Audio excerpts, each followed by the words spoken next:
Welcome to Political Paradigm. I'm Terry Ikumi. Today's conversation will be less political, even though it's almost impossible to dissociate politics from any national discourse.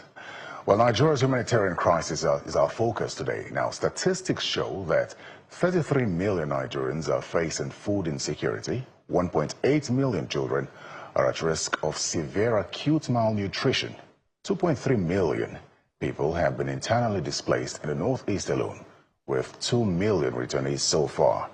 There's another one that points that 7.9 million people in the Northeast need humanitarian assistance, as well as over 300 deaths and 1.2 million people affected by floods in 33 states. That is indeed a humanitarian crisis.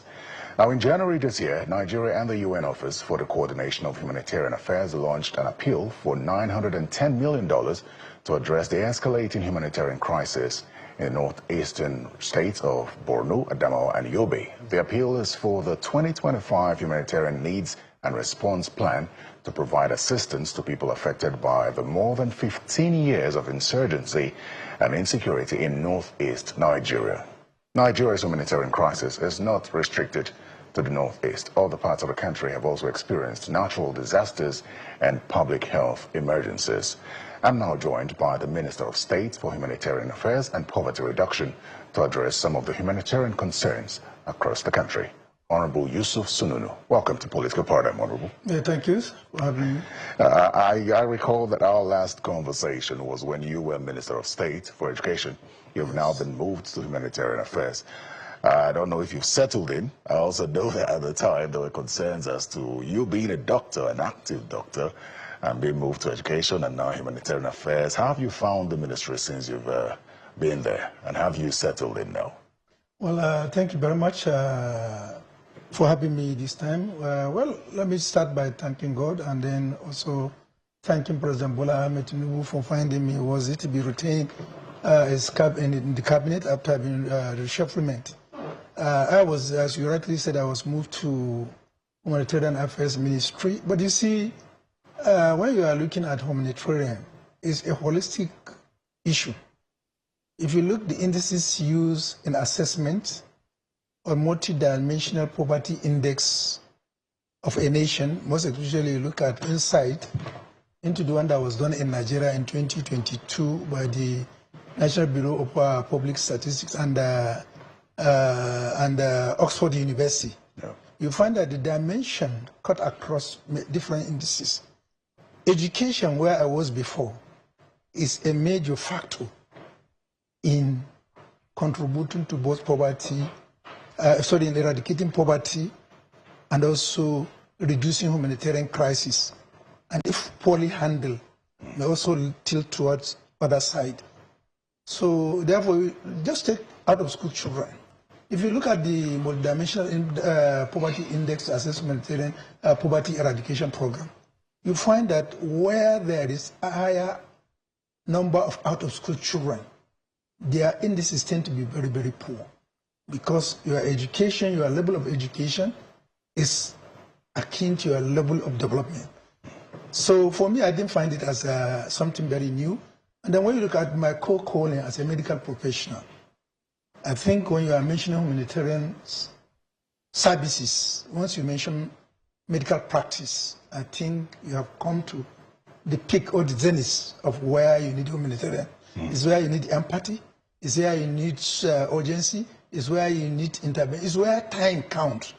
A minute is good enough to cause loss of life, and it's also good enough to save so many lives. So for me, it's a continuum of activities. When where I am now, I'm by my staying as a medical doctor, and most importantly, somebody who practices obstetrics and gynecology in our country. And there is what we call obstetric emergencies.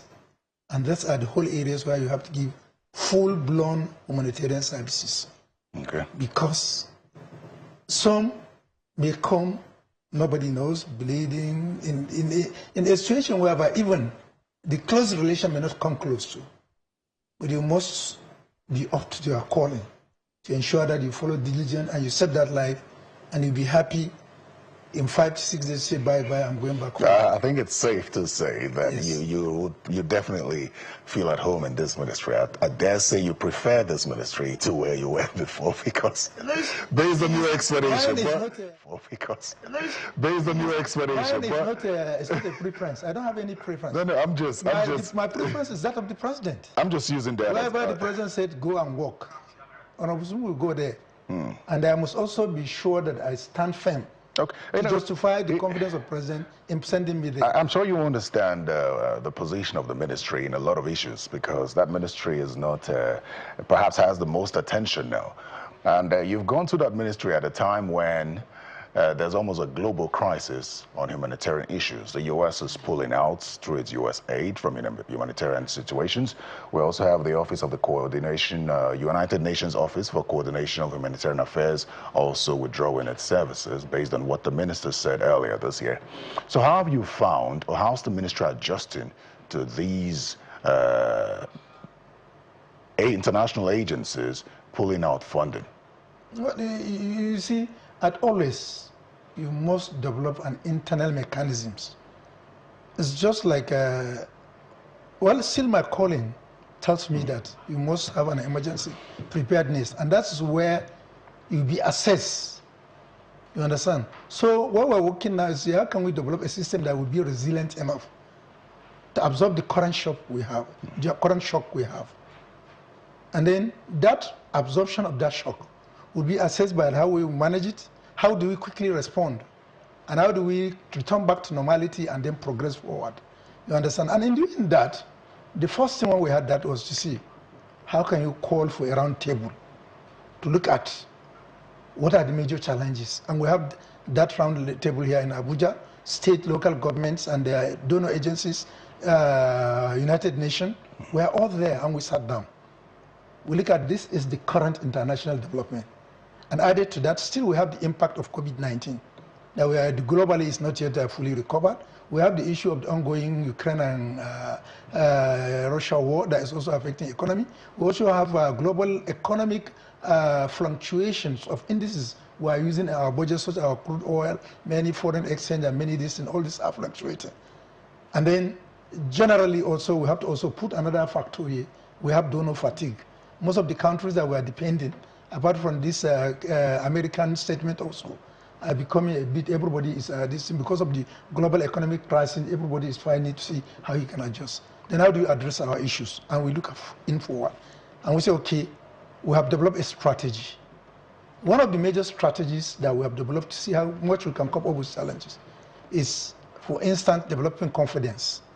Restoring the confidence of the ministry itself in the both local and international community arena, so that people will believe that the ministry is not as it was used to be considered as a cow, they just come and milk and go.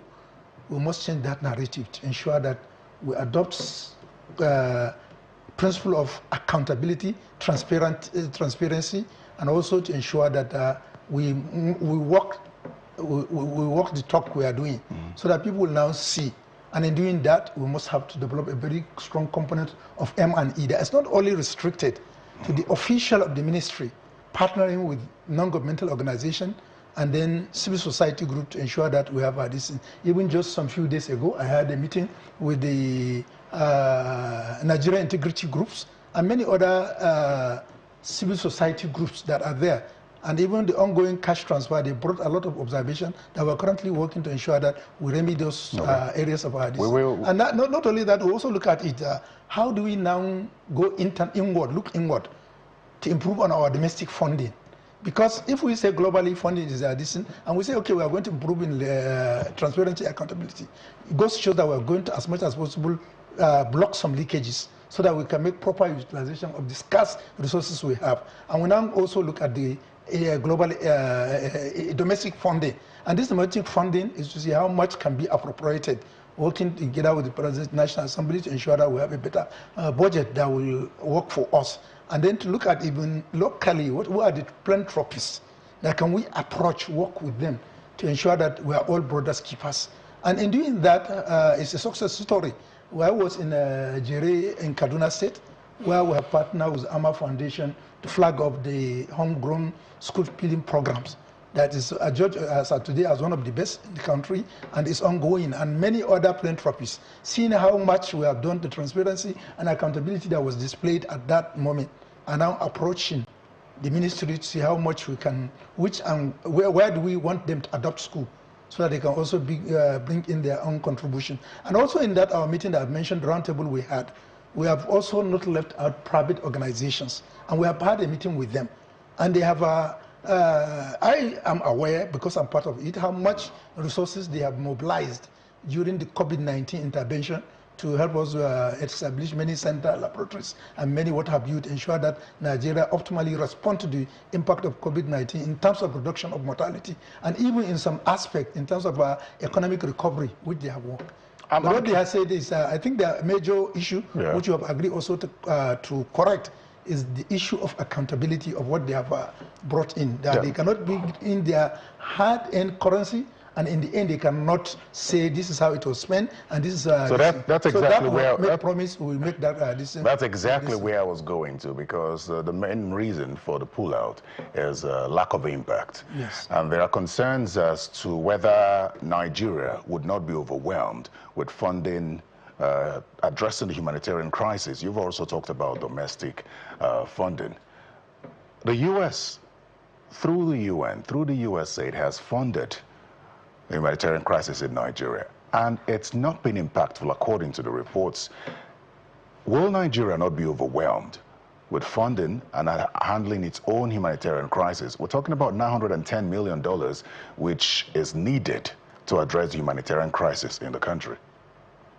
Yes, I know it's wherever you look at humanitarian crisis, it's really capital intensive. But you see, there are strategies that we are trying to employ to build confidence. You understand? Let me tell you, you witness it, how much Nigerians, how much our private sector mobilized itself to safeguard Nigeria during the COVID-19. You understand? Those people are still there, and they're out there, they are also ready to participate. But the issue I've mentioned, just not minding to repeat myself, is the fact that, are we going to be transparent? Are we going to be accountable enough? Are Nigerians going to testify that, look, we have seen the handwork of this thing? I know there are many reasons that we have to do that. You see, I used to mention this as a medical doctor. Anywhere you said, even you as a person now, when you say you want to renovate your house, you must inflict acceptable pains, because you have to leave your room, you have to move to another place. Sometimes you have to also go back to hotel until when it is decent. So also if somebody had one of his limb fractured, we don't pray. It must be set. In that setting, you inflict pain. You understand? And also right now we have this. The president made it clear, yes, really. But what is there is that the reform must come. And the reforms, whenever it comes, must come with pain. And what we are doing now with the president and everybody is see how much we can organize the Ministry of Health to provide a better buffer that can provide succor, reliefs, so that dignity and prosperity of average Nigerian will be protected. Is this part of the 2025 Humanitarian Needs and Response Plan, which was launched earlier this year? It was part of it, definitely. It's part of it. You understand? It's a holistic document. What are the plans for funding that plan? You see, in the plan of funding, I mentioned that there is the appropriation, there is intervention, special intervention. A lot of people would dismiss appropriation. I said intervention. Okay. Intervention. Mr. President can give intervention. Local interventions. Yes, and many times it has been given. You understand? Intervention has no limit. You understand? And there are various sources of money where you can get in terms of intervention, ranging from service-wide board, president using his power to see that's need for us to intervene, and let's see how we can source funding both internally and externally to intervene and to address the issue and protect the dignity of average Nigerian. That's also there. And I've mentioned that also we're also looking currently inward to see how much we can also drive from private sector with a stronger addition. And then finally, in all the acts, look at the Inspire Act as all other this. It's also open to donation from different organizations. Let me ask you a question. Is this 2025 Humanitarian Needs and Response Plan a standalone program of the government, or does it capture the social safety net programs? You see, there's no, when you talk of a humanitarian plan, it can never stand alone. You understand? Because we are in a government of collaboration. First of all, you must understand it's multi-sectoral in nature. If it's multi-sectoral, all other necessary bodies are there. You understand? Finance will be there, budget will be there, Ministry of Labor and Productivity, Humanitarian Affairs Ministry. You understand? So it's a multifactorial. Because I mentioned earlier in my opening remark, humanitarian crisis and poverty are multidimensional. And that's why when initially one tangible asset was used to assess poverty or not poverty, a lot of people bring it shortcome. If you assess me poverty based on what you can see fiscally, you can say I have houses, I have that. I may not be, that may not sound good. What is my level of acumen? What is my mental health? What is my level of education? What is all these things that, so we have to look at multidimensional. And when you put that multidimensional, by implication is that you are now saying that my approach is going to be multifactorial, bringing different, and in terms of government, you cannot do it in isolation without involving the local government or state. You understand? And that's why the program is almost always national. You know, there are concerns as to whether the ministry should be handling such a program, because the ministry has a history of, as you put it, being a cash cow, and there are those who have said that it should be completely scrapped. Now, this is an entirely new program with a lot more money involved in it. When you talk about transparency, what exactly is the ministry doing differently from the previous ministers who had occupied that position? I'm also tempted to ask you if, when you got into office, you carried out some investigation, because the argument we hear in the public space is that the corruption in the ministry is deep-rooted and it's beyond the ministers. What did you find in the ministry that would suggest that it shouldn't be scrapped and you could do better in regard to transparency? Okay, let me address your first issue you raised. What are we doing differently? A lot is being done differently. Let me take one program. Renewed National Homegrown School Feeding Program. For instance, I was in education. If you go to budget planning, if you go to finance, if you go to Ministry of Agriculture, if you go to many other agencies in the last dispensations, they were not aware of what was happening. You understand? I was here, I was asked as National Homegrown School Feeding Programs, as a Minister of State of Education, but I cannot say much because I wasn't much involved in that. But what we are doing different now is to make it a holistic approach.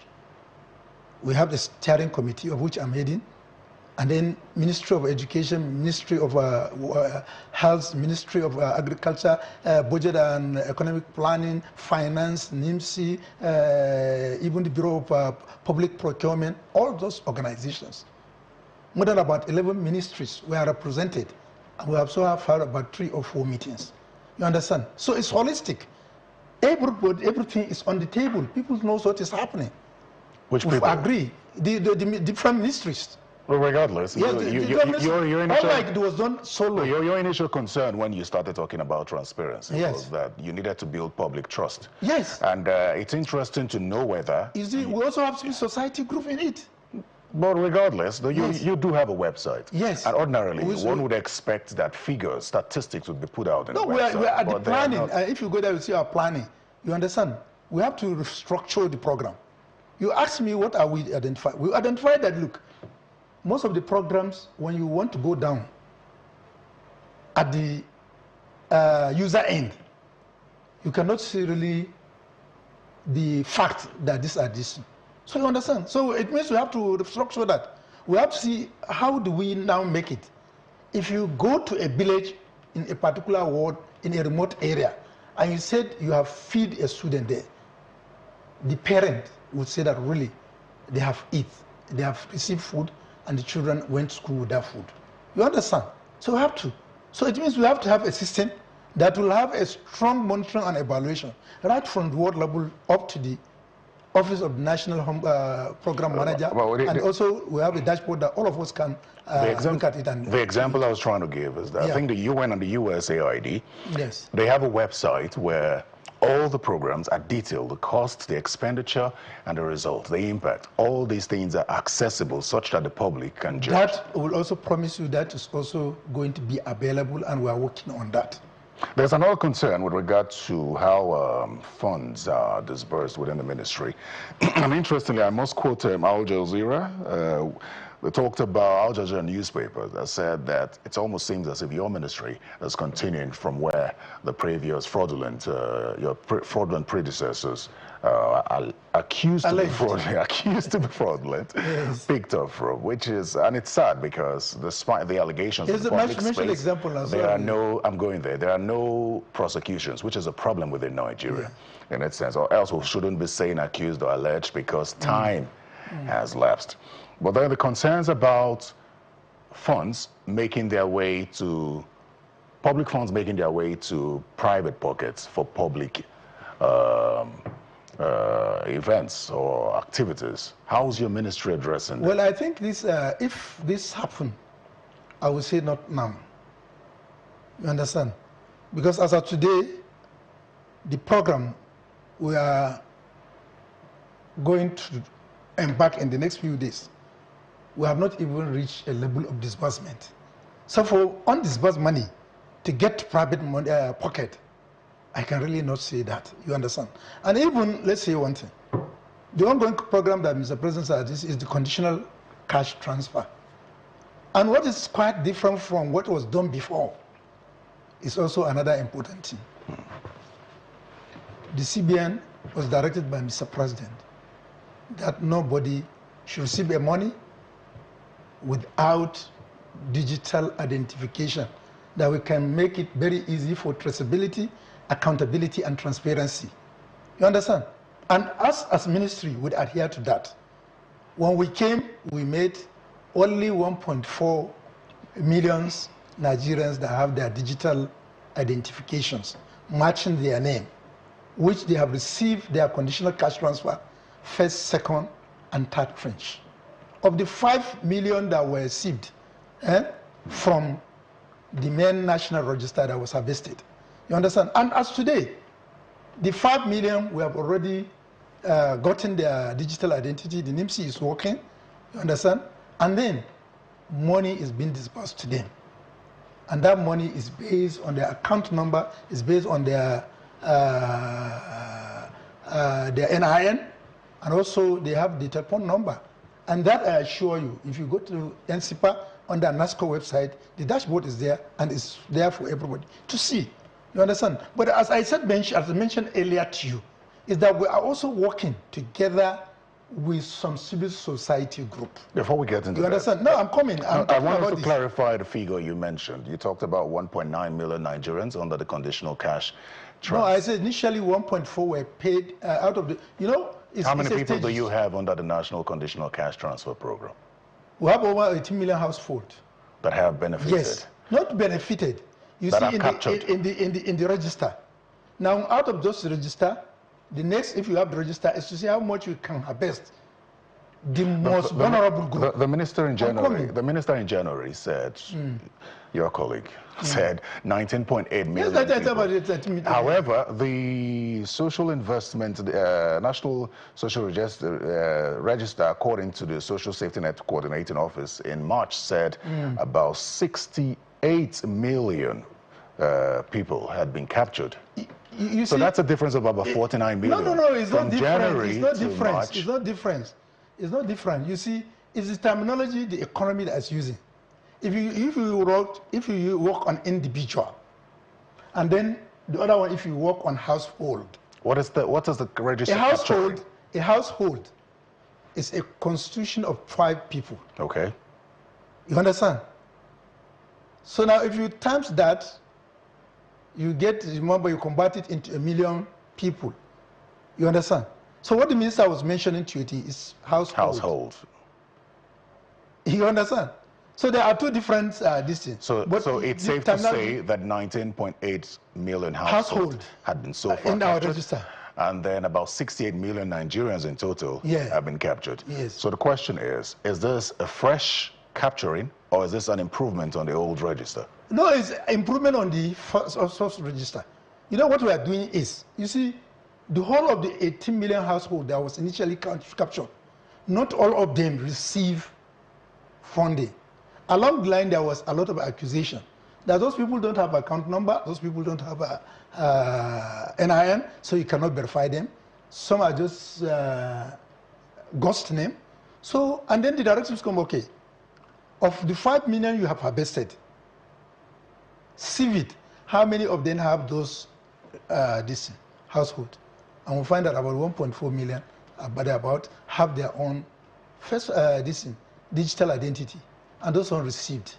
And then the remaining 3.6 million, we quickly move NIMSI, World Bank, Amenity, we move, and then get them to have their digital identity, and they are now being paid. And while we are doing that, getting their digital identity, we are also enrolling those who qualify to be in that register.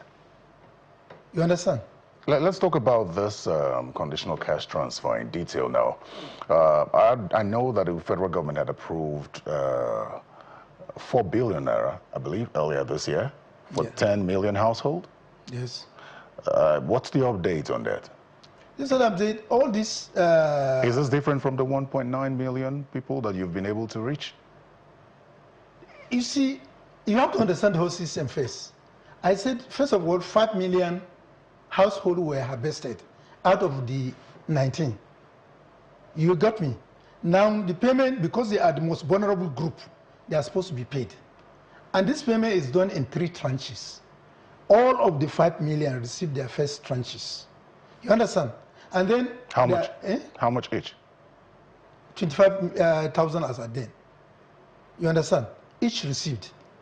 You understand?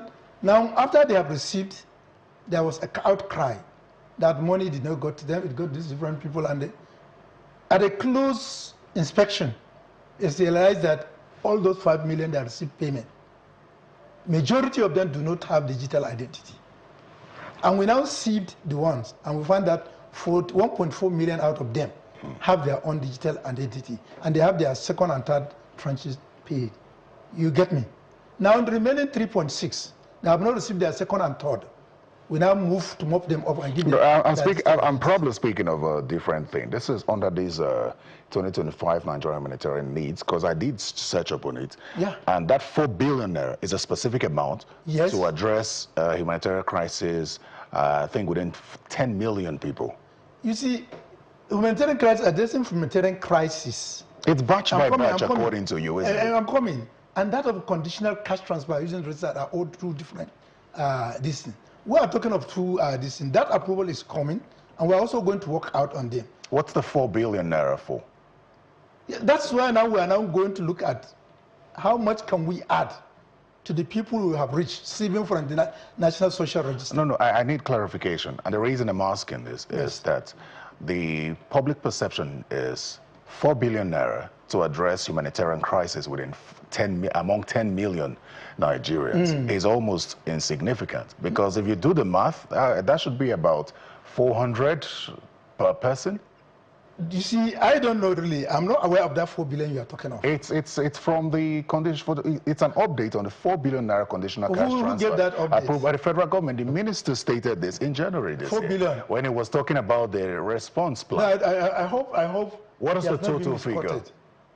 You have not been misquoted. So what is the figure?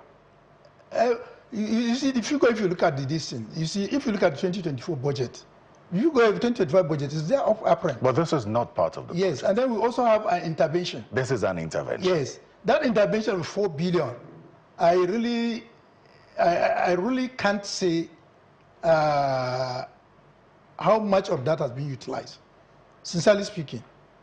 You understand? But it would be insignificant, wouldn't it, to address... No, you see, humanitarian intervention, it's also look at what group of people are we considering in that. You see, we can have an intervention that occur now, and the ministry may not have money to do it instantly.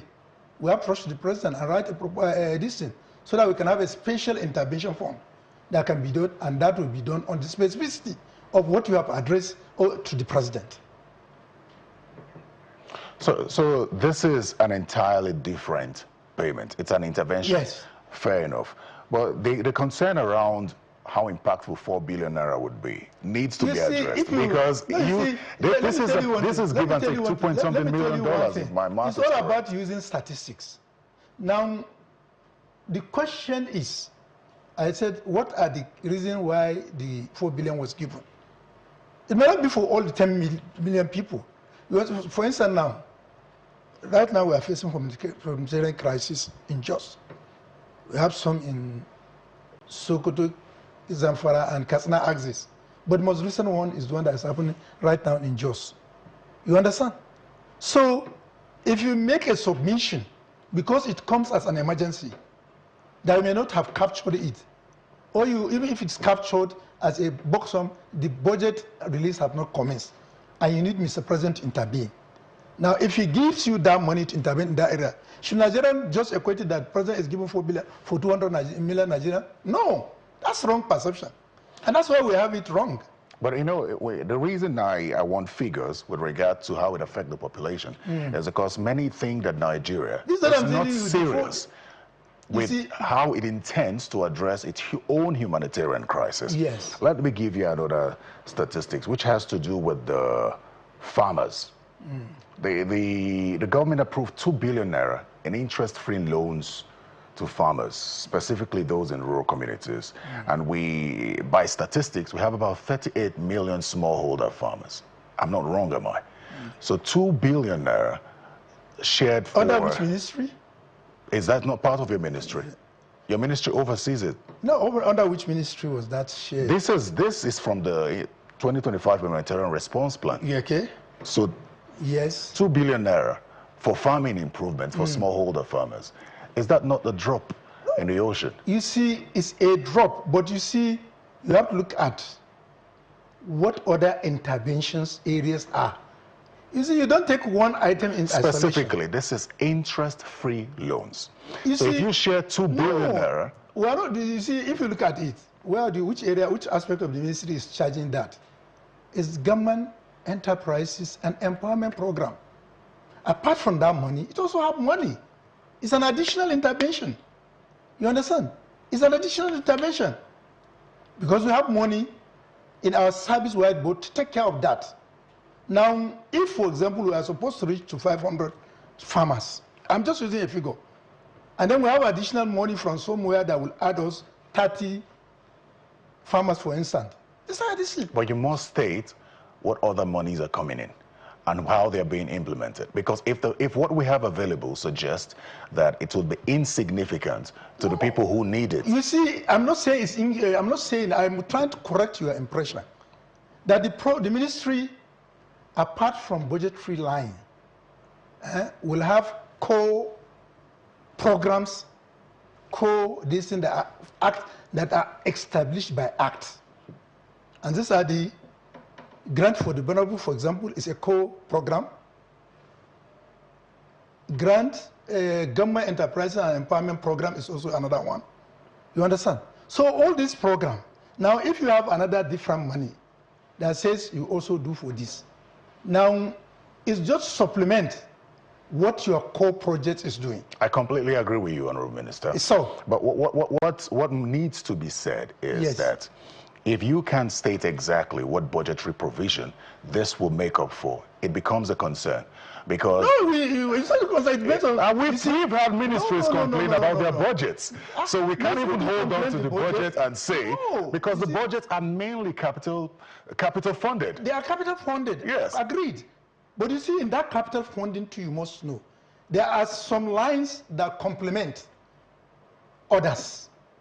Subline complement others in budget.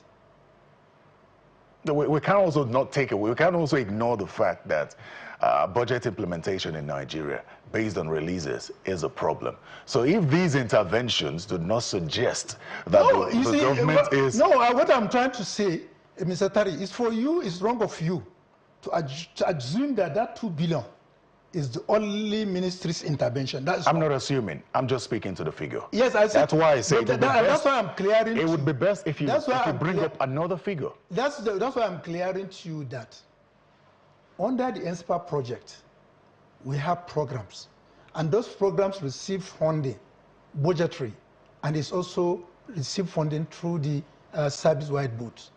You understand? There are a lot of interventions that come from the service-wide votes. Yes. From health to tech, to whatever it but is. for There are our a lot ministry, of I'm telling other, you, so this is what I'm the telling you. service-wide No, route this is what does I'm not telling you. cater to everyone. No. This is what I'm telling you. If you go 2025 budget, see under NCFA, you see homegrown school feeding program in the budget, in a separate budget line. You see also the program for the NCFA, you see that of grant for the vulnerables, and you see that of the addition. Then you also have some other intervention. Some intervention may be in the ministry budget, but may be a constituency, a project of a member in his own constituency. I remember, so we have to take a break. You understand?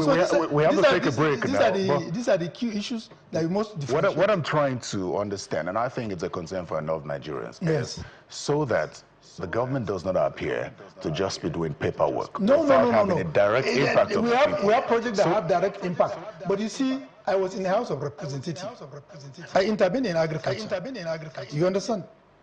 And if my constituency project is good enough, I'll just say, okay, I am taking to Ministry of Ministerial Services sum of 500 million to support small holder farmers in my own community. You understand? That does not reflect, that is the budget given to the ministry. You have to look at the core program of the ministry. That's what I'm saying. There's no way that the state budget office will give humanitarian intervention an envelope of 2 billion. For the whole nation. But I mean, no. It's a phase-by-phase thing, which is understood. Which is understood. But you and I know that 2 billion naira is a really such a paltry sum. I will now look at it. We will now look at it. We say, well, this is what you see in budget. It has aim, objective, and target. Yeah? Aims, objective, and target. Now, it's when you hit the target, you now get your outcome, which is your goal. So now, if you expand your target, then you get it wrong. Okay. Now, Nigeria's budget implementation has always been a concern, which is why it's very important to pay attention. I mean, we budget for health. We budget for health, we still get interventions from international organizations, and it still has no impact. That's the point I'm coming at. People didn't sit down to understand the interpretation of the budget itself. No, it's impact. When you see 2 billion under humanitarian, the Minister of the Ministerial was given 2 billion. It's the same thing as when we see it's the same thing as when we have an intervention of 100 billion and it still has no impact. I'm not saying that the 2 billion is good enough. No. But I'm just saying that 2 billion you are referring to is not a core ministry. Okay. You understand? All right. Let's take a quick break. When we come back, we'll talk about the Empower program.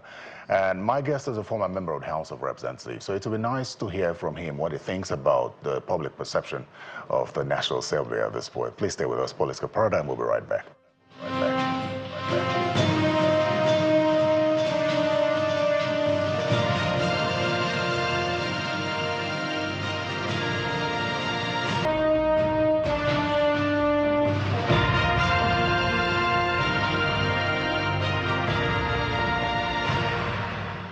Welcome back to Political Paradigm. I'm speaking with the Honorable Minister of State for Humanitarian Affairs, and Nigeria's humanitarian crisis is in focus. Honorable Minister, let's go to another program of the government, because we're trying to look at how the government is responding to the humanitarian crisis, one of which is the Empower. I'd like you to give us an update on the Empower and perhaps speak to whether or not the president is indeed interested in continuing this program. Some question whether he is, even though in January he asked for a reform of the program. He has not heeded calls to unfreeze the NSIPA account such that beneficiaries can be paid their outstandings. I know that your colleagues in the House of Representatives had given him a 72-day ultimatum, 72-hour ultimatum to unfreeze the account so that people would be paid. And we understand that over 500 people captured in that scheme are still being owed. Well, thank you very much. But let me first of all correct the notion. Mr. President is not only having political will for it to continue, is committed to our power project, because Mr. President is keen and is always ready and pushing to see how much job we can create to enable Nigerians have their dignity and prosperity protected. And let me also make it clearly, in terms of ministerial deliverables, we have major and minor deliverables for us, and also for labor, employment, and many other related job creation related creation of job opportunities. In fact, is a core mandate and therefore we cannot play with that. You understand? And that's why if you look at even now, there are a lot of durable solution programs that in the next few days that ministry will unveil so that we create job opportunities for this. Yes, there were calls by Nigerians, and Mr. President answered the call. I think I was here, even Minister was here. The President has granted approval for the Empower, for the NSPA account to be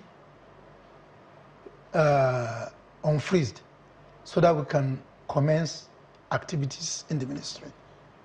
And it's also well known, it's so public. It was announced by the press corps in the presidency. The special advisor to the president has made that announcement. Information has mentioned it. You understand? It was also mentioned even in some of our this thing. And on many occasions, I was on television. Minister was there. Everybody knew. You understand? You see, but where is the delay and why the delay? We came in, as we mentioned earlier, with a lot of accusations that figures mentioned here and there are not correct, this and that. Do we still go and make the same mistakes? So, as far as we are concerned now, we are almost rounding up the validation of all these things. And then, very soon, their money will be paid, and the portal will also be unveiled so that we can get more candidates to apply, both graduate and non-graduate. But most importantly, for you to know that Mr. President is committed to the Empower program. When we came, we have over 42 warehouses. And these were items that is good enough to train over 120 capable youth Nigerians to have what they can rely on in terms of their training, startup pack, and what have you, to establish themselves so that the GDP of Nigeria, through their contribution, will also be better. But all along, it was a sleeping dog lie. But Mr. President has granted us to open up the warehouse, commence training, so that those items will be distributed and youth can be trained to use it. And then what also brings a little delay for us here is on our own we say, okay, this is a huge capital intensive. What we are going to do, we are talking about billions of this. Can we start with a pilot study? And we develop a pilot program that the ministry is sponsoring. And already in the next few days, we are going to start that. We've developed a durable solutions. That is what, and what is more important in our pilot study is how much can we connect those who are going to train to the labor market, industry, in terms of if it is agriculture, the uptake chain of event that they can do this. So this is what we have developed. And we have zoned Nigeria into 6 different zones, just taking up the... A pilot study for the N-Power? Yeah. For the N-Power? Is Yeah, there something different that you'll be doing with the N-Power now? It's not different, but I'm saying that this is what we're taking it as a pilot to see how much can we impact in terms of when we commence our N-Power, can we connect them directly to the industry? For instance, undergraduate, the one we are doing now, we have already developed a very good understanding with GAG Motors. They will help us in training and see how much they absorb from those they have trained to serve at their distance. So now in terms of our Empower program, we make it in such a way that if we are going to take you to health, can we build your capacity to make you readily available? Oh, so that state... Let me just come in here. Is this different from the Empower as it already existed? No, it's not different, but the only what makes it different now is connection to labor market. But they were connected to the labor market. No, not all are connected to labor market. They are connected. But they were initially connected to labor market, and the federal government was paying the stipends. We are not trying to make it effectively connected to labor market. Effectively connected. For instance, let me say, if you participate in training, Empower training, you participate in training like this thing, and we have an MOU with you, that the best 10 or the best 15, the best 20, you are going to absorb them to get them employed. It's different from you training them and allowing them all to go. You understand? Because you know that, you are also going to benefit in creating job opportunities for them. You give them the proper training they deserve so that you can be able to trust them to work for you. And this is what we have been doing. This is what was lacking before. You finish your one-year program, at the end, you don't have anywhere to go. Because in terms of the quality and lack of connectivity. Well, correct me if I'm wrong, but the initial Empower program connected the beneficiaries directly to businesses such that the government would pay them while they were in those businesses. But that's while they were there. But what we are now trying to do, what is the exit plan? You understand? I'm paying you now because you are working in this channels TV for 1 year. For instance, I'm just saying, it's just for example, it doesn't happen. The Nigerian cannot misquote me that the ministry is paying staff of the channels TV. I'm just doing that for example. And if you have this, yes, they will provide you with these services. Over what period of time? Over a period of 1 year. But in the end, we want you to absorb some of them because of the skill you have imparted to them. And the federal government will still pay? No, that's when you finish, they will serve up your work. We'll also bring another ones. You understand? It's different from coming, we are working to it, you are giving them just working experience. And in the end, you just give them a certificate and go. It means you will not pay much attention to the quality of knowledge you are going to impart on them. So this is the way we are trying to correct it. Okay. There are a lot of people, we've seen a situation where education components, students will go empower a release, will go and work and teach and listen. And in the end, when there is going to be recruitment, those people are not given consideration. And that's what we want to correct. Because it shouldn't be a temporary addition. It's just like a concept of safety register. Nobody should be there permanent. Okay. Nobody should remain in Empower enrollee, permanently Empower enrollee. The system must be able to create avenue that once you exit, that is where you can be absorbed or you can be prepared to be taking care of yourself. And that's where our durable solution now comes in. Okay, it's nice to always speak with you because you're one of the few ministers in the cabinet that's actually a politician. And some believe that once you're done with your appointment, you go back to seeking elective office. So let me ask you this question and get your reaction as a minister appointed by this president to those who feel that that nepotism is driving the president's appointments, especially your brothers and sisters from the north. You see, I've made mention, I think this is the second question I was asked by channels. Coyote asked me the same questions when the appointment of NAPC was released, and I think it may also be reported. You see, we're all Nigerians. That's it. And one thing good about president, as a Democrat, is respect of the freedom of speech. People just said, but you see, even if you are listening, a response to accusation is not denial of freedom of speech. If you say your own government has right, also come and respect its position. But you are not in any way visited by anything that is untoward that will affect your dignity or personality as Nigerians. So one thing you cannot deny, President, is that granting people their freedom of speech. And I mentioned there, it's not in his place. It's a democracy. Yes, democracy now. It's not the president that gives but there are some democracies in other worlds that you can talk. You understand? That's not democracy. I know. But you see, if somebody do that, it's the right of democracy. You understand? But respecting that right is what I'm referring to. You think we're privileged to have a president that allows us to speak freely? Well, we are. The president that says to ministers that you must go out and talk and explain what I'm doing to Nigerians. If you didn't go, you're going to speak to Nigerians as part of your assessment. You understand? And all you have asked me, we have discussed, I've mentioned a lot about the budget. It's not a taboo for me to say it. And President will not say, Honorable Sununu, why do you go and talk about the budget?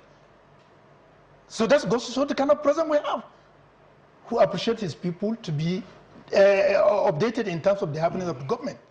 That you have to give that credit. You understand? Okay.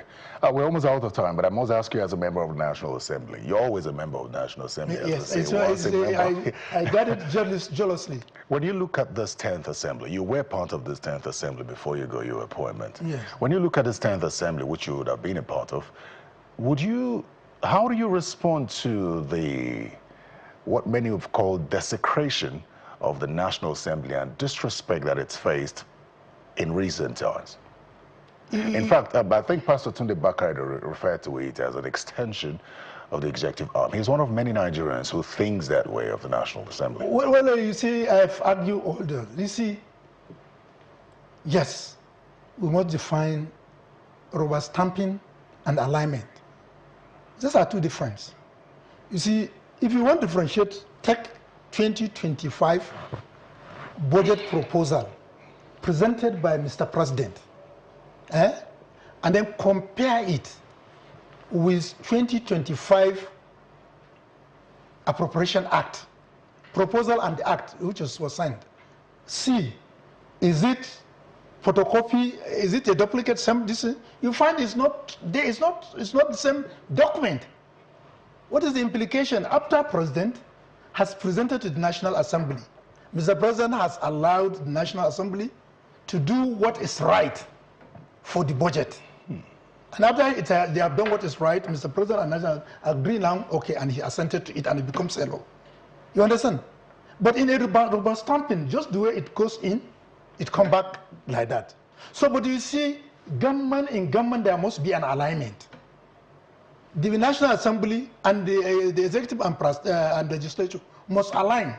Otherwise, you have a rancor in between executive and but beyond the budget, there are other concerns, especially with regard to, especially in recent times, this the Rivers State situation, where many say that what's happening in Rivers State is illegality, and that was ratified by the president, by the National Assembly, and makes the suggestion that the National Assembly is in bed with the president and has no mind of its own. The National Assembly made their reasons clear why they have to ratify. You understand? They did not say President forced them. They made their reasons. And even in the National Assembly, you see, in National Assembly, it's just like normal democracy. Always the majority will have their say, but the minority will also have their way, but the minority will have their say. Because if there were 100% everybody in the National Assembly agree, but the National Assembly have to reach a consensus, and majority of them look at it, and that's the beauty of democracy. Well, what do you think is fueling? And have their reason. So in your opinion, because it does exist that people think that this National Assembly is an extension of the executive arm, what do you think is responsible for that line of Because of the Nigerian mentality or average person mentality, there must be a rancor. Where there is no rancor, look at it. Even in a normal setting, you know it. If you and your wife are aligned, and nobody hears anything from you, people will become suspicious. That is, in the outside they call him Mijin Hajia. That is just a husband that's there. You understand? If there is no this. So you see, when people expect that there must be misunderstanding that will hold this country, so that president cannot work and the country will not move forward. And that's the beauty of democracy. When it is lacking, they will now translate it at the National Assembly being rubber stamp of the executive. Well, even the civil, even the civil society organizations that you work with also feel that way. That's why I said we must differentiate between alignment, which will lead us to a rancor-free government that will provide services to this thing. That's that's really interesting, because even civil society organizations that provide capacity training for members of parliament feel that the National Assembly is not standing on its own. But that's an argument for another day. Yeah. Honorable Yusuf Sununu, I'd like to thank you very much. Thank you very much for coming on Political Paradigm. This very time. And I must also thank your television. And I keep on saying, we are ever ready to explain to Nigerians what Mr. President is doing. Thank you very much. I promise you. And you remember, you just called me less than 48 hours, 24 hours, and I tell you I'll be here. Well, thank you. Because you're one of those who wants to speak. I hope the rest of them can be like you. Thank you very much. Thank you. I've been speaking with the Minister of State for Humanitarian Affairs and Poverty Reduction, Honorable Yusuf Sununu. Thank you for your time as well. If you'd like to catch this episode and more, please go to channelstv.com. or simply go to YouTube and search Political Paradigm. I'm Terry Kumi. Goodbye.